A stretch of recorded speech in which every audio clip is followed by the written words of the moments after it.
recorded the entire thing. The woman had been in the hot tub when the bear appeared on the deck, causing them to quickly leave. I would probably say they probably ran. They noted the bear didn't seem aggressive and appeared very comfortable around humans, which is not good. I mean, someone's feeding him. Yeah. The bear eventually left the hot tub and the area shortly after its leisurely soak. You know, it was clean. It was done. I was thinking that he probably felt good in there. Yeah. He's like, finally. This Compared is to all nice the other water that poor bear is in. Yeah. That's.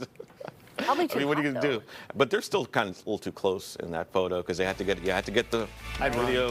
You had to get the video for sure. Thank you for being with us. We get to welcome Amanda Quintana back to studio here. We're talking about a lot of movement happening today in and around the Cal campus. So stay tuned for Take Two. If you're already streaming the Fox local app, you'll watch it there. Thank you for being with us. We also get to join you for our next newscast. That's coming up at noon. Have a great morning.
To Take Two, we're kicking things off by welcoming our reporter Amanda Quintana back into the studio. She spent the morning out at UC Berkeley today. It's a big day. New students are moving into campus housing. We're talking about freshmen, transfer students, parking issues. I think at one point, did the police try to move you from where you were? Kind of take us out to where you were all morning. It's interesting because I think in years past, they did things differently where parents could just come up, park, you could get all your, but it was very organized. Okay. Today. It was very organized. You had a time slot, you had an hour, you had a parking spot for 20 minutes. You've got 20 minutes to get everything out of the car. Right. And then you got to move your car. They had people there. They were ready to like at the airport when you're dropping someone off, like move along. It felt like hug your husband, get back in the car. The police were actually there facilitating all this? There was like a security, private security, and then, you know, a bunch of people from the university, just kind of helping, greeting people, making sure they knew where they were going, check in. But it's always fun to see these things because you remember when you went to college, or, you know, it brings back fun memories. Were you talking to students and families? I'm assuming you were. Were they from inside California, out of state? You talked a little bit about the changing statistics. Yeah. So I think it's 72% of the people admitted are from California. Okay. So every single person I found was from California. Okay. But it's always interesting to me, being from the Bay Area. A lot of Bay Area people always want to go to Southern California, and a lot of Southern California people always wanted to come to the Bay Something Area. different, right? Yeah, and so a lot of people were from like LA, Southern California area. You mentioned that the youngest UC Berkeley student admitted was 13. 13, wasn't Right? it? And the oldest was 78. Yeah.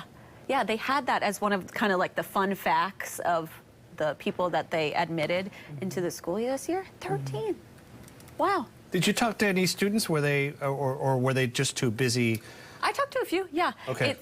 They all said the same exact thing when I said, how are you feeling? I'm nervous, but I'm excited. I'm nervous, but I'm excited. Every single one. You know, I think it's just something so new, but it's also, you know, one was saying it just has taken so long to get here. You do the applications, you know, write the essays, you do all of those things, and then you kind of whittle down to what school you want to go to. So it's kind of like a long time to get to this point of actually moving into the dorms and meeting your roommates and the people that are, you know, hopefully going to become your friends. Yeah. You're a relatively new parent. What did the parents say to you? Because if we look at it from the student standpoint, right? We've all been there, but now you look to the parent standpoint, it's a whole different thing. What were parents telling you? There were a few tears. Yeah. There were a few tears early on. You know, it was 9 a.m. when I was there, and I was like, how are you feeling? And this mom was like, I'm holding back the tears. But a lot of them said, you know, it's bittersweet because you watch your kid, like I said, go through this whole process. They do so well in school. They really want to go to this college. You know, they're trying so hard to get into this college. They finally get in, all of this to get to this moment. So they're really proud of them. But also they have to drive off at the end of the day and leave their kid there. And it was funny, I spoke to one family that was from kind of a small town. So they were also like, the Bay Area is huge. This is like, I'm leaving my kid in this place I don't know with all these people. We're from like a tight-knit community. This is all new. So, you know, they gotta say their goodbyes at the end of the day. I'm from the Bay Area. I went to Cal, but at the time I lived in Daly City. And so when I came to Berkeley, it was the first time I was living in the East Bay. I didn't even know, you know, oh, Oakland's right there. You know, you don't know, like if you're a kid, and I quickly learned, right? But it's big. It's not just school. It's like I'm living on my own in the East Bay. Oh, wow. And it's different, because one student said, you know, my family, I have some family members in San Jose, so I've been there, but he's like, I've never been to Berkeley. You know, it's a whole other thing. And also it's a whole different culture that I think a lot of them, that's the reason why they go to Berkeley, for that culture. And so they're excited for that piece too. What's so interesting, and people at home may not know this about what we get to do in our work, is that all three of us are so fortunate to have grown up here in the Bay Area, right? I think you and I worked in different, you know, this is my 5th television station, if you can believe it, and we got to see other parts of the country and, you know, live in the snow and live in the South and humidity. And then when we got back to the Bay Area, I'm like, oh my gosh, finally, I love this place. And you get to serve the area where you grew up and you grew up watching Channel 2. I grew up in Livermore. I had never been to like Saratoga. I didn't even know that, you know, like Novato existed, because you could, like, you grew up in Daly City, you know, I grew up in Livermore. You think your whole world is the Tri-Valley. So when you join KTVU as a reporter and your assignment editor says, hey, we're sending you up to Blue Canyon to go cover the snow, you're like, where's Blue Canyon? So you have such a deeper read on what's happening in our region compared to what we thought we knew when we were kids. Right? These students that are just like, I'm sure a lot of them are just like, how close is San Francisco? Like, can I just get on a bus? Like, they don't know. They don't get that it's if they're from LA area. Right? But a lot of the parents were grateful that, you know, they could go fly out of Oakland, they could go fly out of SFO, and they can get home quickly if, you know, they want to visit or anything. You don't want to scare people, but you want to let them know, like, parking at South Campus is terrible. Don't leave anything in your car. Do you get the feeling that someone has briefed these students about this specific Bay Area thing where, you know, sometimes people break into your car? I didn't really get that feeling, and I think maybe that they're just not thinking about that right now. You know, they're more like excited to be there. But I think that's probably something that parents are thinking about. Okay, I'm leaving my kid here. What is this a good area? Can they walk here at night? You know, I'm sure the parents are thinking about that. But I didn't get the feeling that a lot of the students were.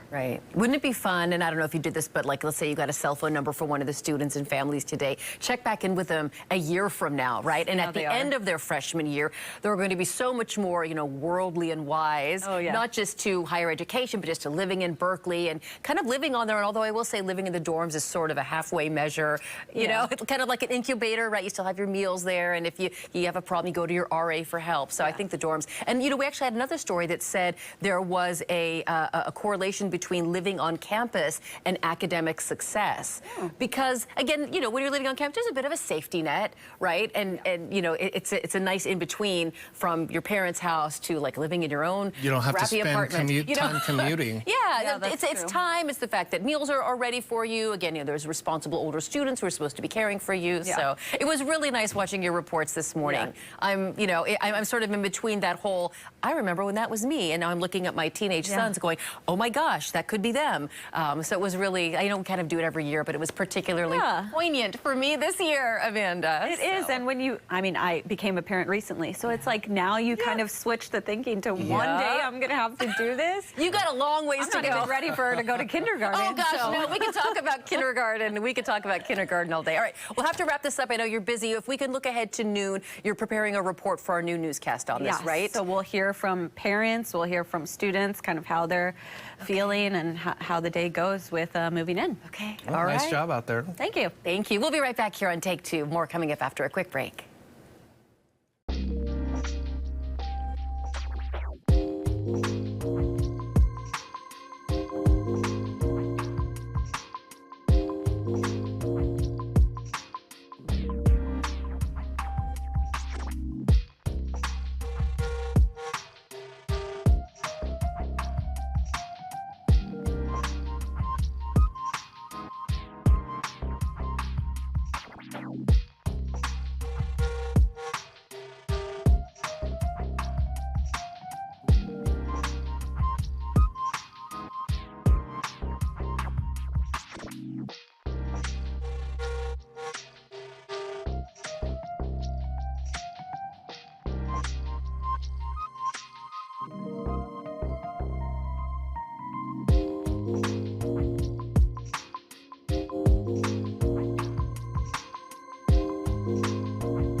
Welcome back to Take Two. This time we are focusing on another report. We had a quick interview earlier on the 9 that talked about sort of a puzzling anti-sunscreen movement here. Our Sal Castaneda, you talked with the doctor from Kaiser Permanente, really focusing on how social media is driving a lot of untruths that can be dangerous and even damaging. Yeah, misinformation that you can come up with some sort of concoction on your own to put on your skin that's just as good as sunscreen. Or some people are saying, don't use it at all. I actually went online and found one that said, oh, don't use it at all because the sun is good for you, it makes you grow. But that's not true. I mean, the sun will make you grow, but sunscreen won't inhibit growth. but that's something that you can find on some of these, I don't know, TikTok or Instagram channels, which is troubling because skin cancer is one of the leading causes of death in the United States. Right, I think more than 8,000 people are expected to die of melanoma, according to the American Cancer Society. Some 5 million Americans diagnosed with skin cancer every year. Of course, these staggering statistics, you know, at a time that we're looking at an awfully pretty picture of the Santa Cruz Beach Boardwalk, bright sunshine, you know, mid to upper 70s there. So hopefully we know by now that especially if you're going to the beach, you need your sunscreen. But there's kind of this growing movement. And Andre, you know, we talk about social media, you know, taking a nugget and growing it into a mountain. And when you see these TikTok influencers spreading, you know, mistruths or lies about sunscreen can harm you. I think one person said if you can't eat it, you shouldn't put it on your skin. Ridiculousness like that. It really goes against all the public health messaging of you need to protect your skin to protect your life. So we've heard the messaging over the years, but maybe the younger generation has not. So when they see this stuff on social media, they start to Google it. So according to the company Glam, which analyzed search increased data using Google Trends, traffic significantly increased in late May for several questions regarding the associations between cancer, sun exposure, and sunscreen. So here are some of the searches. The search, does the sun cause skin cancer? That was up 170%. What causes cancer in sunscreen? That was up 160%. This is what people are searching for. And does sunscreen cause skin cancer? That was up 110%. And does sunscreen cause cancer? Up 70%. So this trend on social media had triggered this rise in people going on Google and asking these questions because they were unsure about it. And I would imagine a lot of this, you know, the younger generation who, you know, we heard about this stuff when we were coming up, but they were looking for some answers because maybe they didn't hear a lot about it. So is it that I'm trying to kind of trace this back because growing up, my parents always said you should be wearing sunscreen. I grew up in the 80s and I was like, no, I want to be tan. Remember, I mean, back then and maybe even now, a tan was a sign of glowing health, right? Tans were huge back in the 80s. I know. We remember laying out. You can still get a tan even if you use sunscreen, though. You can, but I didn't want to knock down whatever the sun was giving me. I'm going to ask you a crazy question. Please. If you put sunscreen on, you don't get as dark? You shouldn't burn, and it will slow your tan. I mean, nothing is blocking out 100% the sun's rays, but instead of getting a wild burn, I will just get a little bit more tan. Do you know what I mean? Without the sunscreen?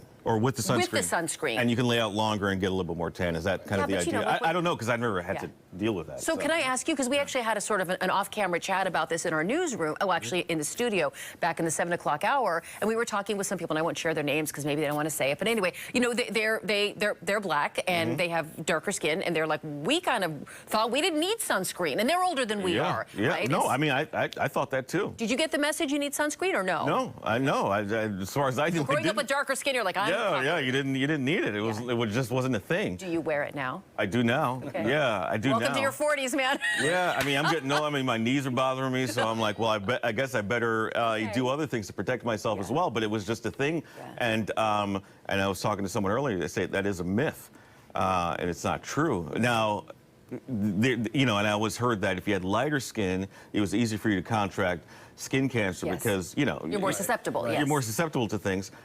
So that's what I heard. You know, so I never bothered with it. By the way, it's just recently I started. Here's another myth. I talked to the doctor and I told him, you know, some people say, well, I'm going to be inside all day. I'm going to school. I'm just going to be outside for a little bit. Right. I'll be inside most of the day. And that's not true. He said something I didn't know. Sunlight is cumulative.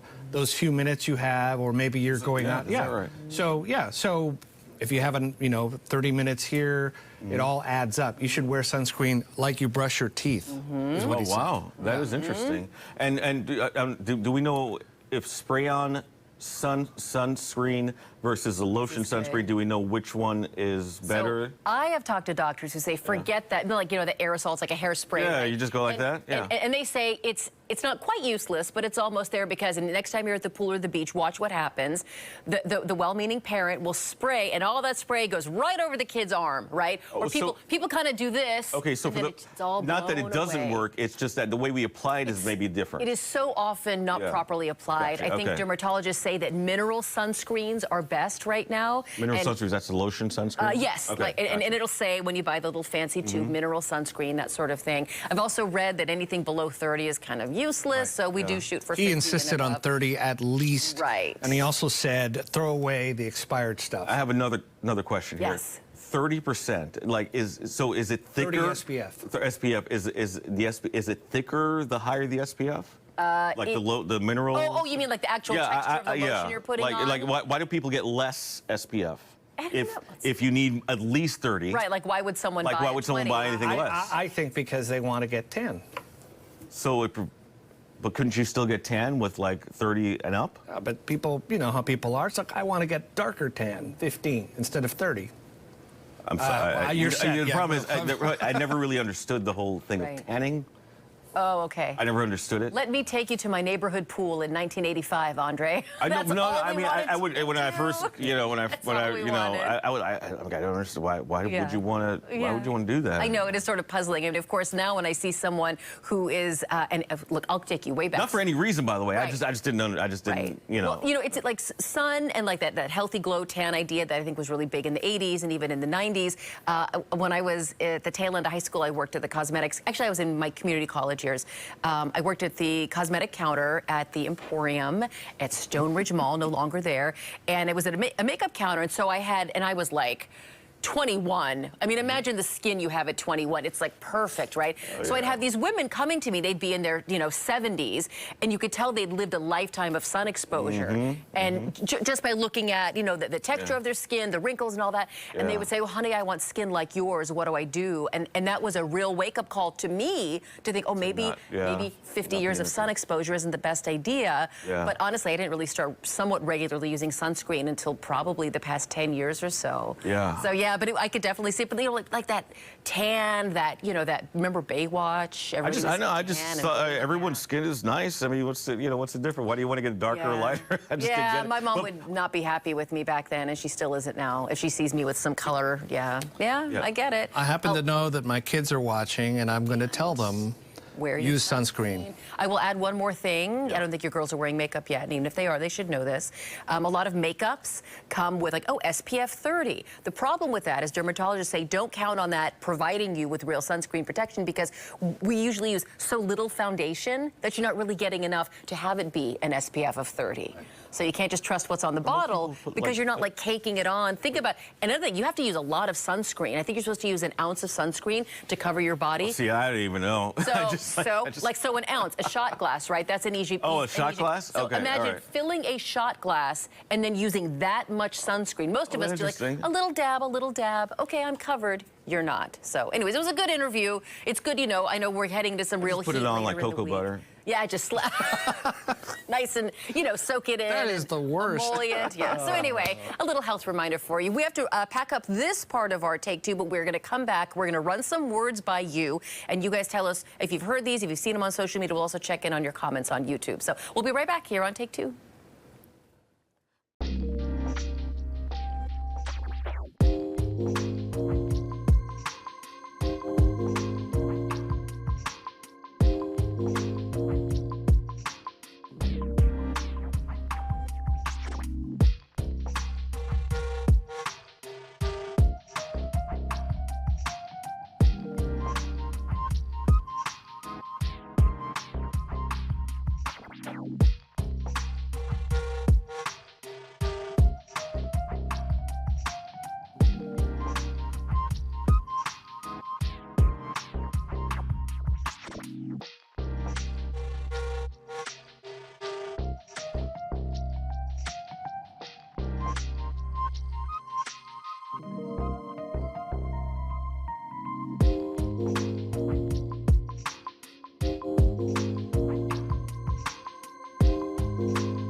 Welcome back to Take Two. We have just a few more minutes with you today, and we're going to reach way back into the 6 o'clock hour to talk about a story that you guys heard. And as our anchors, Pam Cook and Dave Clark, read it, I think one of them said, like, I can feel all the teenagers in the world cringing as we old news anchors say these words. But it's focusing on kind of the changing, shifting nature of the English language. There's a handful of new words that are now headed into the dictionary, into Webster's. They include, and I apologize to my teenage sons, skibbity, delulu, tradwife, things like that. These are words I've heard just because I'm lucky enough to live with teenagers. I don't use any of them in my real life. Broligarchy as well.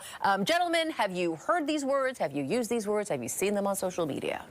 This is the first time I'm hearing all this. Okay. Yeah, I didn't know Do you anything. know what they mean? Let's start at the top. Delulu. No.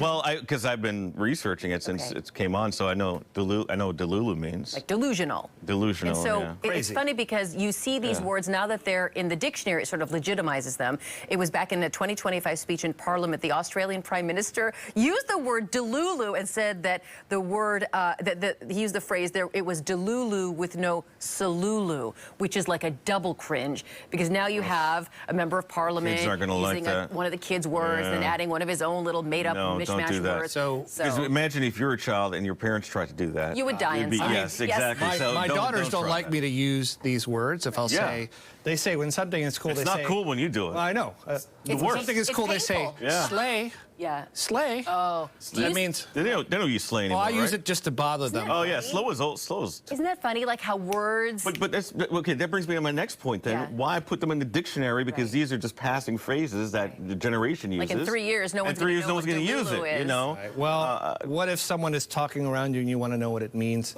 But you could just go. You look in the Urban Dictionary, man, like Right, everybody right. else.